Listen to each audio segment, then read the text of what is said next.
Hey guys, so longtime fans of the channel may remember some Lawbreakers gameplay that I uploaded about a year and a half ago when I was invited out to their studio to check it out. Well, the game is going to be launching on the 8th for $30 on PC and PS4. I will overwhelmingly recommend PC for this game. And I was invited to LA to check out the game at one of their events right before launch. I played a Titan for most of the event because that's what I was enjoying. Fun coincidence there. So I'll just explain the Titan real quick so you know what the hell is actually happening. The Titan's primary weapon is a rocket launcher, and you can actually pre-detonate rockets early, which is pretty awesome. Adds another layer of fun to the character. The Titan also has a leaping slam attack and a grenade which slows anyone in its radius, among other things. The secondary weapon for the Titan is this shock cannon called the Crisper that puts out a steady flow of pretty high damage but only at a short range, great for finishing targets.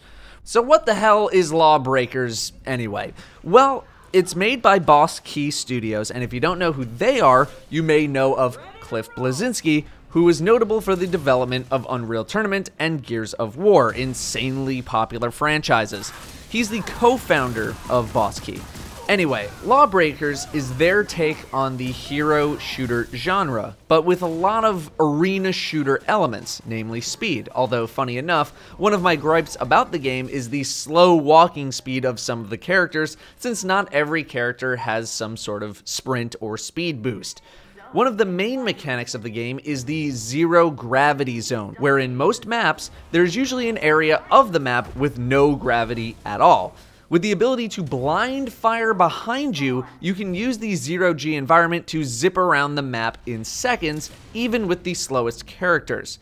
The Titan is pretty slow, and 2 rockets in zero-G will send you flying, and you can use that momentum when you land if you bunny hop with it to keep your movement high.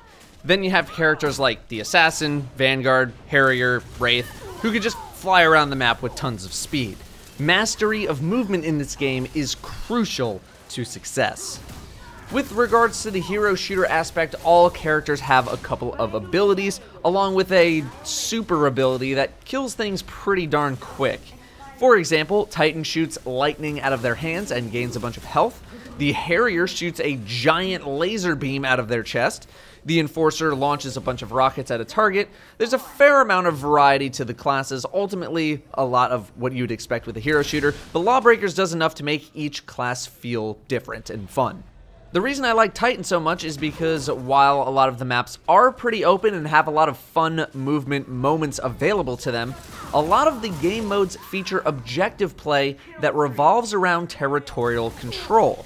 Whether it's protecting your goal, defending your battery or your uplink, protecting the zone to get points, you're in these small areas of combat a good amount of the time.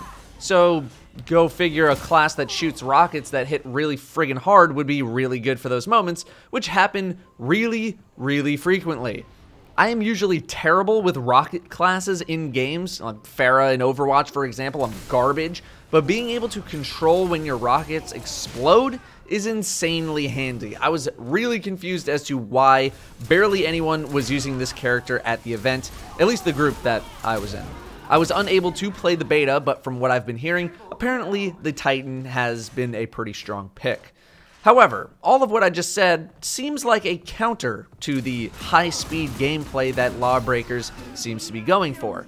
Yes, you can move insanely fast, but when a lot of the gameplay revolves around base defense, it can seem like a slog, especially if you're the one trying to attack a base. Maps feeling samey was also a complaint that I saw and can slightly agree with. Most of the maps have a big open space in the middle, tighter corridors and hallways surrounding it, with your base being kinda cramped. The game mode Occupy, which is their King of the Hill, does a little to remedy this by getting people to different points on the maps, but ultimately you're still trying to hold down a small portion of the map. The thing I liked most about this game is that it never felt like there was a bad character. Sure, if you stack 5 juggernauts on your team, you might run into some team issues, but every character has a chance to just completely dominate the game. There are classes, but I don't know how much I would say that there are roles in the game. In games like Overwatch, Battleborn, Paladins, Gigantic, there are tanks, damage dealers, assassins, casters, healers, and building a good team composition is somewhat important to success. Again, it is important in Lawbreakers to have a somewhat balanced group composition, but as the Titan, I never felt like the tank because I was just as lethal as everyone else, provided I was good enough. It felt much more skill-based compared to other hero shooters, and I would definitely say that Lawbreakers is a very high skill game with a high skill ceiling. There is a battle medic class that can heal, but it didn't seem like it was a necessity to have on your team, but they were also strong enough that you could make some truly life-saving plays. I'm not really capable of talking about class balance issues or anything because of the very controlled environment that I was playing in, but you can check out the Lawbreakers subreddit for some discussion on that. One issue I had was with figuring out who was who at farther distances, aka silhouette identification. This is not a bright and colorful game on the scale that Overwatch and Battleborn all are. Those have great silhouette identification, meaning that when I see someone off in the horizon, I know who they are based off of their character model and I know what they're capable of. Now, some Lawbreaker characters are easier to detect than others. You know, if I see a bunch of lasers in the area, that's a Harrier. But otherwise, it did feel difficult at times figuring out who was who because of the really fast movement and otherwise samey feel of the characters with regards to their aesthetics. Everyone is in this Fallout-looking futuristic power armor, and yeah, it's tough to tell sometimes. The game does have skins for the classes, so maybe with some of those and some more experience, it'll get a little bit easier to tell. So the big question is, obviously, does Lawbreakers have what it takes to stand out and stick around in the hero shooter genre with, a healthy population? Marketing for this game has not been fantastic. I'm sure this video may be the first time people are even hearing about this game. Beta population was apparently not that great either, so there is definitely a worry. From a review standpoint, I can't tell you if many of these hero shooter games are good or bad. Ask a Season 5 competitive Overwatch player, and a lot will tell you that Overwatch is just plain bad right now, but that's not because the game is bad, but because the meta of the game is bad, even though we all know that Overwatch is a very good game.